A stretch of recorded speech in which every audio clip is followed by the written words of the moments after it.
Salut les patouilleurs, bienvenue dans cette nouvelle vidéo Quick Tip pendant laquelle on va se peindre un petit décor en médium, donc en MDF, dans un style industriel bien craspouic. Avant de commencer, un immense merci à P-Work Wargames qui m'avait envoyé cette série de très jolis décors que je vous avais déjà présenté dans cette vidéo-là.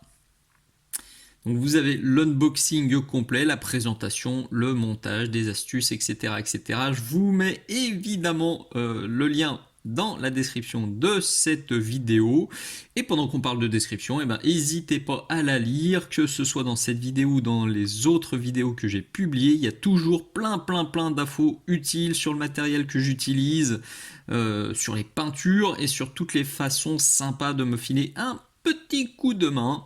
J'ai déjà publié presque 150 vidéos totalement gratuites sur cette chaîne YouTube qui est non monétisée.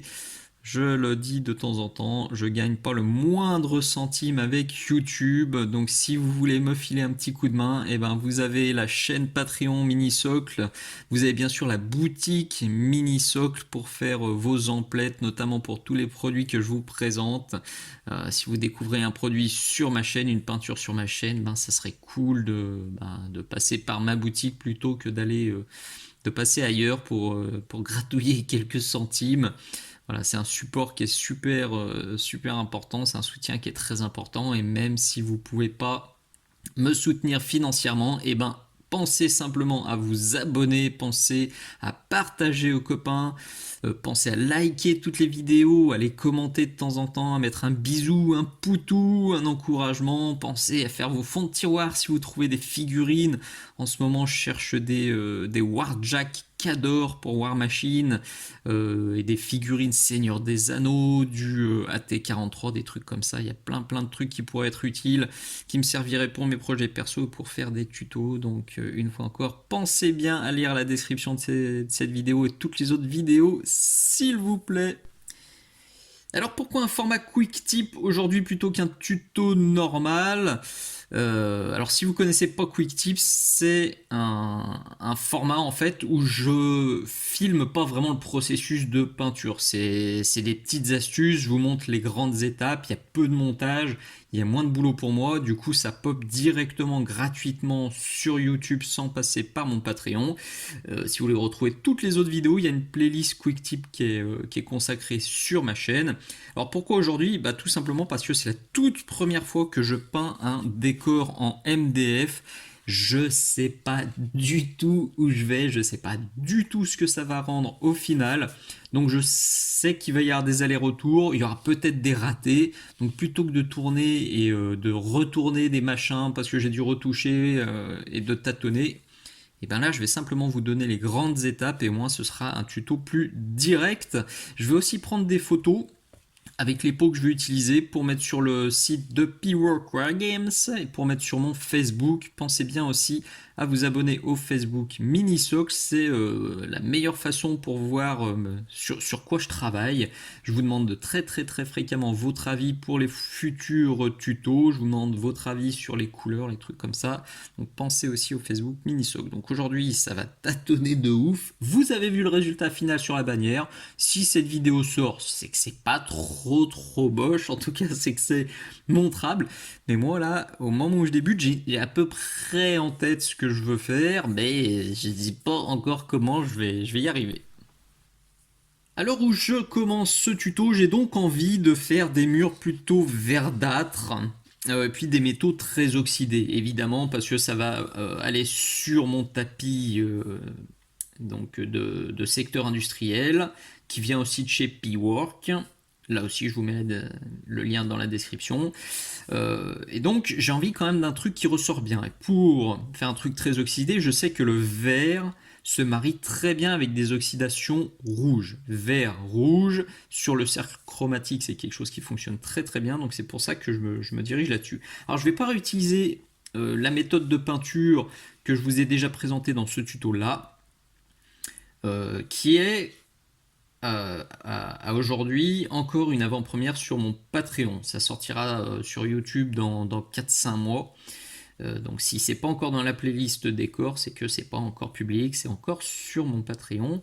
C'est vraiment une méthode très très très intéressante que je vous montre dans ce tuto sur le container, et c'est une méthode que je reprendrai très souvent et avec plein d'autres couleurs. Mais aujourd'hui, vu que c'est la première fois que je fais du MDF, et ben j'avais envie de tester d'autres couleurs et surtout d'autres méthodes. Donc on va voir comment ça se marie.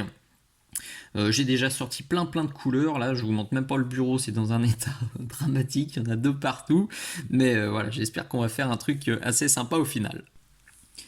Comme je veux un rendu plutôt sombre, vous l'avez bien compris, j'étais parti sur une sous-couche noire en bombe et je commence par le plus gros du chantier, en tout cas le plus crado, à savoir les métaux que j'ai basés avec du gunmetal. Alors en mode bourrin, j'ai pris un gros pinceau et j'ai barbouillé assez copieux, j'y suis allé assez épais même pour essayer de remplir un petit peu les orifices, la texture du MDF, donc c'est costaud. Alors je suis parti volontairement sur quelque chose d'assez sombre aussi pour le métal, je vais grosso modo suivre ce tuto là. Donc sur le métal grim dark, en bien moins détaillé bien sûr, mais sur le principe ça va être ça. Donc et ben dans un premier temps, je vais m'ombrer ça avec du strong tone ou de l'Agrax Earthshade pour déjà craspouiquer ça, lui donner. Alors ça donnera déjà une teinte un peu crade et puis ça fera une bonne base pour ma rouille. Voilà, c'est déjà vachement plus ce craspouet que ça me va bien. À noter que le strong tone seul, je trouvais ça un peu trop marron, donc j'ai rajouté du dark tone. Donc j'ai mis 3 gouttes de strong pour une goutte de dark. Et vous notez aussi que j'ai essayé de tirer plutôt ça vers le bas. Vous voyez, j'en ai mis moins en haut et plus en bas pour avoir un semblant de dégradé et avoir un semblant de lumière plus intense sur le haut. On va encore accentuer ça plus tard. En tout cas, là pour l'instant, ça me va bien. Donc ce que je vais faire, je vais refaire un petit brossage léger avec du gunmetal. Je vais utiliser pour ça mon petit chouchou que vous voyez très souvent dans mes tutos. Un super bon pinceau de brossage qui est évidemment disponible sur la boutique Mini Socle. Le lien est dans la description. Le gros avantage en fait, c'est qu'il est arrondi, vous le voyez, donc on peut gérer la pression. Alors arrondi, c'est vrai que celui-là il a dégusté, il a déjà fait un paquet de décors, mais il résiste encore. Et puis il est plat, donc en fait là je vais l'utiliser comme ça, plat, et puis sur les plus petites zones, je l'utilise dans l'autre sens. Donc là, très facile, un brossage léger. Je veux pas je veux pas que ce soit trop violent, mais je vais quand même rehausser gentiment toutes mes petites arêtes. Le résultat me convient, alors notamment sur le haut, je sais pas si ça va être bien visible, on obtient des très jolies nuances de marron et de métaux. Ça fera une très bonne base pour la suite du travail, mais avant de continuer sur les métaux, je vais baser le reste avec du Castellan Green que je vais venir bourriner avec toujours mon pinceau de brossage. Vous voyez, il y en a une bonne grosse tachounette ici. Et en fait, ça va être comme ça, en mode tapotage, tapotage dans ce sens, tapotage dans ce sens, pour venir, je vais vraiment pas m'embêter à poser une jolie base. Je veux avoir un peu de noir qui apparaît par transparence, et plus je vais monter, plus je vais taper pour avoir un Castellan Green bien opaque et bien marqué. Donc là, il y a un tout petit peu de job. Encore que sur cette surface-là, il y a quand même beaucoup de petits détails. Alors d'ailleurs, j'ai oublié de dire que ça et ça, c'est des éléments en résine que j'ai ajoutés, qui sont aussi disponibles sur la boutique Minisoc. Il faut que je vous mette le lien dans la description, il faut que j'y pense, parce que c'est bien pratique, notamment pour habiller des décors comme ça en MDF. À ce stade, on a déjà quelque chose de tout à fait jouable, d'assez sexy. Si vous faites toute votre table comme ça, franchement, ça ferait déjà quelque chose de très très très joli et de très jouable. Je vous le disais, hein, le contraste entre quelque chose de vert et un métal plutôt marronasse, plutôt chaud, ça fonctionne super bien. Vous vous doutez bien que moi je vais encore pousser. Mais je le redis, vous pourriez très très bien vous arrêter là, mettre un peu de rouille quand même à droite à gauche, et puis basta. Moi, ce que je vais faire, je vais éclaircir encore mon vert avec ça, du Lorraine Forest.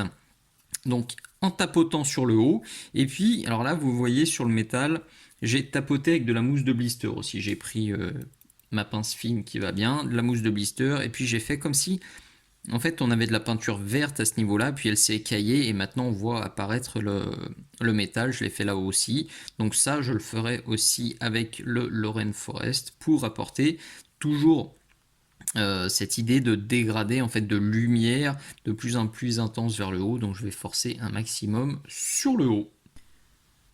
Je vais m'ajouter une dernière étape d'éclaircissement avec du Straken Green. Donc au final, on a eu ces trois-là, Castellan, Lorraine et Straken. Donc si vous voulez faire autre chose que du vert, tapez simplement trois couleurs progressives, une foncée, une moyenne et une claire, et vous pourrez faire ce que vous voulez. Ça pourrait être du jaune, ça pourrait être du orange, ça pourrait être du gris, ça fonctionnerait aussi parfaitement bien. Je vais donc tapoter sur le haut avec mon pinceau encore, et puis la mousse de blister. Par contre léger, je veux pas trop texturer parce que derrière on a une grosse étape de weathering ultra crado, donc faut pas trop en faire. Il est grand temps de faire mumuse avec le Razering. Là, on va pouvoir se lâcher à partir de maintenant et on commence avec une première étape au Rhinoxide que l'on va tapoter à la mousse de blister et avec la petite pince fine de partout, sur le verre, sur les métaux, sur les petits décors, enfin sur les petits éléments. Et au-dessus, là vraiment, je vais en mettre de partout. Je vais essayer de faire ça avec parcimonie. C'est toujours un petit peu dangereux la mousse de blister. Mais au pire, si jamais j'en mets trop, j'ai encore les couleurs de verre qui sont là pour éventuellement rattraper. Niveau texture, je pense qu'on est bien. J'aime beaucoup ce que ça fait sur le métal. Ça fait un truc très chouette, bien texturé, bien réaliste. En haut aussi. Sur le verre, ça rend très bien aussi. Là, j'aime pas du tout ce que ça fait. J'ai chargé comme un porc sur le Rhinox, vous l'avez peut-être déjà vu à l'étape du verre, ça me plaisait pas vraiment. J'aurais dû mettre plus de verre pour qu'on comprenne vraiment que c'était de la peinture verte et que ça s'était écaillé. Là, j'en avais pas mis assez, du coup ça faisait beaucoup de métal, peu de verre, alors que c'est pas vraiment une zone de frottement, c'était pas crédible. Du coup, ça fait quelques étapes que je galère. Bon, là j'ai tout recouvert, je vais mettre un max de rouille et ça passera inaperçu. Je vais cacher la misère gentiment. Donc pour la suite, je ressors du Strong Tone qui va me permettre d'harmoniser tout ça. Je fais un jus intégral très légèrement dilué. Vous voyez, là j'ai mis 4 gouttes de Strong et je vais mettre une petite goutte d'eau pour le détendre légèrement pour pas trop assombrir mon décor. Et là encore, je vais le tirer plutôt vers le bas et en retirer quand il y en a trop vers le haut. Je vais terminer avec de la rouille. Alors normalement c'est quelque chose que je fais en 3 étapes avec un un brun rouge foncé, un moyen et puis un plus clair. Là pour ce tuto, comme c'est du décor et que je me doute qu'il y en a des tonnes derrière à faire, je vais simplifier, je vais juste utiliser le ton intermédiaire avec le Doombull Brown et puis je mettrai un coup de plus clair derrière, ça devrait suffire. Donc là, pinceau déglingué, vous voyez, avec une très mauvaise pointe, et je vais venir tapoter mon Doombull dans les zones où je veux accumuler de la rouille. Je ferai peut-être un petit peu de mousse de blister aussi. Alors faut y aller pas trop copieux quand même pour pas tout cacher. Faut se forcer à essayer de l'accumuler plutôt dans les zones où la rouille peut s'accumuler, mais ne tombez pas non plus dans le piège de je mets de la rouille qu'en bas et dans les ombres, sinon vous allez tellement éclaircir vos ombres que vous allez flinguer totalement le contraste de votre décor. Si vous mettez beaucoup de clair dans les zones foncées, vous allez vous retrouver clair et ça va pas faire joli. Donc faites gaffe quand même, pensez à mettre un peu de rouille aussi en haut. Parce que là, je peux très bien en avoir, là-haut, je peux très bien en avoir, ici, je peux très bien en avoir. Donc, méfiance avec la rouille. C'est un peu à double tranchant, c'est comme le sang. Faut y aller avec parcimonie, sinon on a vite fait de trop en mettre et ça ruine tout. Et la dernière étape de ce tuto, elle est toute simple, ça va être du Light Rust qui va me permettre de booster encore l'effet d'oxydation qui est déjà bien costaud. Hein. Là, je me suis fait plaisir sur cette fameuse cette fameuse colonne qui me plaisait pas. J'étais plus soft sur l'échelle et ça marche très bien. Et sur le haut, alors ça va peut-être être difficile à voir, non, vous voyez, je suis resté très gentil parce que le résultat qu'on avait tout à l'heure déjà avec les ombrages, avec les shades, puis avec le Rhinox, c'était déjà plutôt cool. Donc j'ai vraiment été soft avec l'étape de Doombull. Allez, on fait cette dernière étape, dernière ligne droite. Pareil, du tapotage avec le vieux pinceau dégueu et éventuellement un tout petit peu de tapotage à la mousse de blister. Vous voyez aussi que je me suis quand même foulé de quelques petites coulures ici que je vais renforcer aussi avec mon Light Rust. Et voilà le résultat final. Je suis parfaitement satisfait. C'est exactement ce que j'avais en tête. Même si j'ai plus galéré que prévu, et ben j'ai bien mon décor vert avec des métaux qui sont ultra oxydés. Du coup, j'ai bien le contraste que je voulais et ça fonctionne super bien. Bon. Ça me plaît pas, mais finalement, vous voyez, avec le Light Rust, alors c'est assez sympa ce petit effet là que j'ai obtenu. Vous voyez là, avec comme si on avait des taches de rouille en rond. Ça, j'ai fait, en fait, j'ai tapoté la mousse de blister, j'ai laissé un peu sécher, et j'ai essuyé avec le doigt. Donc ça laisse le Light Rust en rond, et puis au milieu, ça s'est barré, et je trouve ça très joli, très réaliste. Donc c'est une méthode que je réutiliserai avec plaisir. Vous voyez là le cache-misère sur cet élément-là a parfaitement fonctionné. Alors sur le dessus, je suis de nouveau resté ultra soft parce que je voulais pas en mettre de trop. Alors je remettrai peut-être un chouïa quand j'aurai peint les autres éléments pour harmoniser un petit peu le tout. Il m'a quand même fallu un peu plus d'une heure pour peindre l'intégralité de ce décor. Alors je vous ai pas montré le dos parce qu'il est resté à l'étape 4 ou 5. J'ai pas encore du tout passé le jus de Strong Tone. J'ai déjà tapoté à la mousse, mais j'ai pas passé le Strong Tone et j'ai pas oxydé non plus. Donc je pense qu'il faudra 1 heure et demie pour peindre l'intégralité d'un décor de cette taille-là avec ce niveau-là. Certains me diront que c'est beaucoup trop, je peux parfaitement l'entendre. Maintenant, il y a des étapes que vous pouvez sauter, je l'ai dit au fur et à mesure de ce tuto, et vous trouverez, je pense, facilement des raccourcis pour adapter ça au rendu final et au temps que vous voulez bien y consacrer. Je vous mets aussi la photo finish. Je partagerai toutes les photos des différentes étapes sur mon Facebook et sur le Facebook de P-Work. Je vais juste prendre le temps de glisser un petit logo ou un petit texte mini-socle. Histoire que ça se balade pas sur tous les réseaux sociaux sans me créditer parce que c'est très souvent en ce moment, ou alors je sais pas si je tombe plus facilement dessus, mais je tombe sur beaucoup de mes recettes et les auteurs, les peintres ne créditent pas, ne mettent pas de lien vers mes tutos et ça j'avoue que ça me chafouine vachement. S'il vous plaît, pensez-vous-y.